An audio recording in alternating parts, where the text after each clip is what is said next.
તો ભાઈ આ દેખાય ને મોરારી બાપુનું ફાર્મ હાઉસ છે, કમળામાના ડુંગરની બાજુમાં આવેલું છે, બરોબર ને ભાઈ બનો? જોવા જેવું સ્થળ છે, ભલા મને મિની સાપુતારા છે આ. હા હા, તમે આવો તો તમને એમ થાય સાપુતારામાં જ આવ્યા છે. અમે સાપુતારા કરતા પણ વધારે મજા આવે છે. જો આ મોરારી બાપુનો બંગલો છે, બહુ સરસ બંગલો છે, તમે જોઈ શકો છો. ઊંચા બનાવવા જશો બનાવવા તો ના આપણે જ્યાં પણ અહીંયાથી દેખાય પણ બહુ સારો દેખાય છે. અહીંથી એનું વાતાવરણ જ કંઈક અલગ છે. નજારો જુઓ તમે અહીંનો નજારો જોવો ને વરસાદ પણ ફૂલ આવ્યું છે અત્યારે, એટલે મજા આવી ગઈ છે બધાને, ઠંડુ વાતાવરણ થઈ ગયું છે. તમે બધા ફ્રી હોય તો તમે બધા પણ અહીંયા ફરવા આવો, તમને મજા આવશે, આનંદ આવશે. ટાઈમ ન હોય તો ટાઈમ લઈને આવો. બાકી રવિવારે તો તમે પાકું આવો જ ત્યાં એમ, અને કોમેન્ટમાં લખી નાખજો ભાઈ કમળાઈમાં. શું કે છો અનિલભાઈ? અહીંયા નહીં આવો ને તો તમને એમ થાય મેં કઈ જોયું જ નથી એવું લાગતું તમને, એટલે એકવાર જરૂર આવો અહીંયા.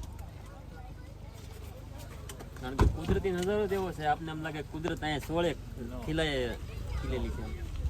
વાદળા તો જોવો તમે અહીંયા. તમને એમ લાગે કે તમે જૂનાગઢમાં આવી ગયા કે સાપુતારા આવી ગયા એવું લાગશે તમને અહીંયા?